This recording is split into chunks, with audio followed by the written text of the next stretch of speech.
Grand Rising, beautiful people. I'm Matt. This is day 22 of taking an ice bath every single day to keep myself accountable and keep the mental demons away. Let's do it.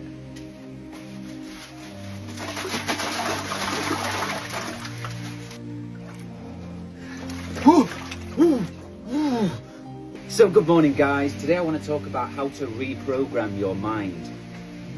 So for as long as I can remember now, for years and years and years, I've always just been influenced, or well, not necessarily influenced, but I've made decisions that are just easy to make, and I've avoided all the hard decisions. There is two voices in your head. There is that one that when you wake up in the morning, you're like, oh, can't be asked to get out of bed. Let's just stay where we are, or let's start tomorrow. Let's not stop smoking today. Let's not stop doing drugs today. Let's start tomorrow instead. We can have one more day. That's the first voice. That's the voice of the ego, the one trying to hold you in the place where it feels safe, but it isn't a good place to be. And the second voice in your head is the one saying, no, you shouldn't be doing this. You shouldn't do that. That's going to make this happen and that happen and this happen. And you need to not do these things. Go for a walk, go to the gym, go and do an ice bath in the morning, every single morning. This is the other voice, the voice that we hardly ever listen to, because we spend years being guided by the ego, so that's the one that's the strongest. So when people say, oh, I know in my head that I need to stop doing this and I need to stop doing that, but the other voice in my head's just too strong, I can't stop. You can reprogram your mind. It doesn't happen overnight, but you can reprogram your mind so the other voice in your head is more dominant and more in control than your ego. At first, it's your ego in control. It's your ego holding all the dominance. Your ego says to you, we don't have to do this today, let's just have a joint and fuck that off today. It's easy to give in to that, easy. And that's why, and the reason it's so easy is because that's the voice that's in control of you. If you can take control of the other voice, or get the other voice in control, that's when your life is going to change. Because the higher part of you, the part of you that wants you to be good, the part of you that wants you to do better, that's the part that becomes in control when you start disciplining yourself.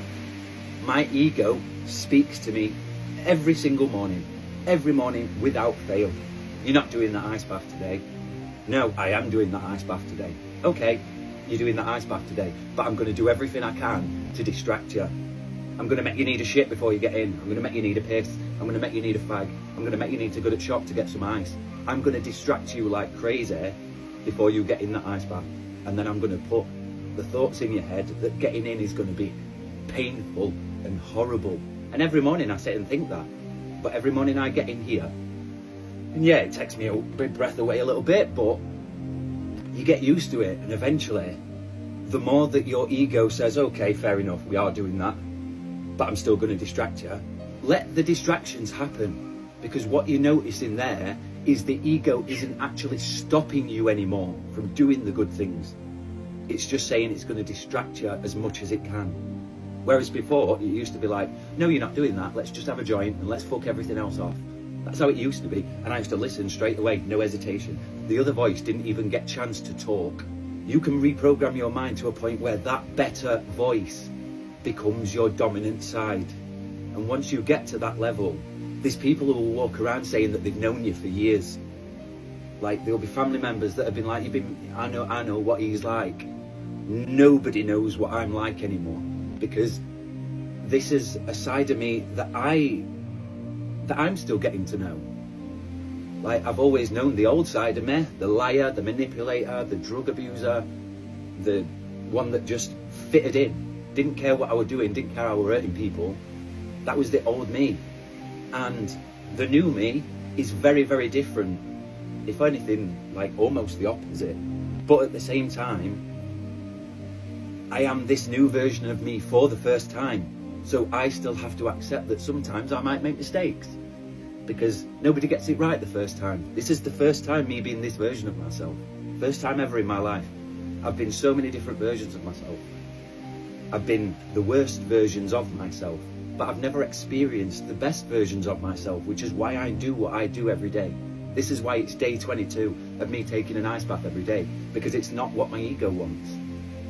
It is not what my ego wants. And every day that I do this, that ego voice, it's still there, and it's just a lot quieter than what it used to be. I don't want to kill my ego. I don't want to dissolve it or forget about it, because before I had this awakening, I spent 35 years of my life being protected by that ego. So I can't just abandon it, turn away from it.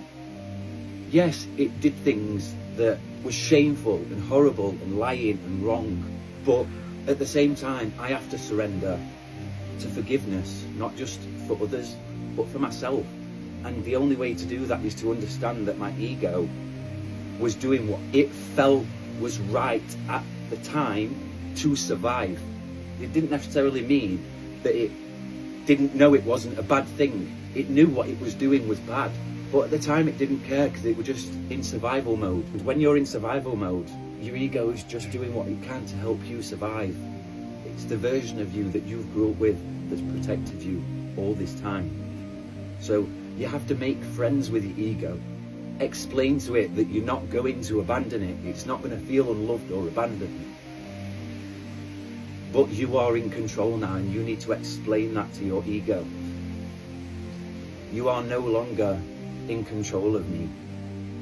This is the version of me that is going to keep us safe, that is going to keep us where we should be without having to do irrational, silly things. We have all got this version of us inside us. You've just got to be strong enough to find it. You have to dig through everything that you have been running away from your whole life.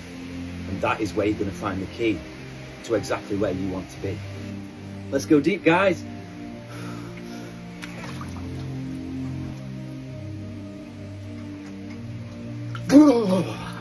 Stay happy, stay healthy, stay safe. I love you all, and I will see you tomorrow.